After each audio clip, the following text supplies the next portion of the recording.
Gjatë 24 orëve të fundit, strukturat e policisë në Lezhë kanë ndërmarrë disa veprime në kuadër të garantimit të rendit dhe sigurisë publike rrugore. Sipas bluve, shërbimit e policisë rrugore Lezhë arrestuan në flagrancë një 20 vjeçar banues të Lezhë.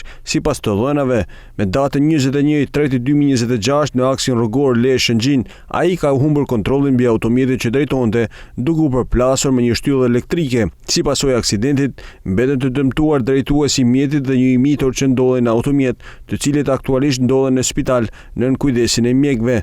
Po ashtu, policia rrugore referoi materialin në prokurori dhe nisi procedimi penal në gjendje të lirë për një 17 vjeçar, i cili u kap duke drejtuar automjetin pa leje drejtimi. Ndërkohë, shërbimit e komisariatit të policisë Lezhë referuan materialet në prokurori ku nisi procedimi penal në gjendje të lirë për një 63 vjeçar banues në fshatin Gocaj, pasi dyshohet se ka ushtruar dhunë psikologjike ndaj bashkëshortes së tij.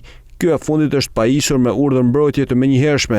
Gjithashtu është plotësuar kërkesa për pajisje me urdhër mbrojtje të menjëhershme edhe për një shtetas 30 vjeçar banues në Lezhë, pasi dyshohet se ka qenë viktimë e dhunës psikologjike nga baba i tij.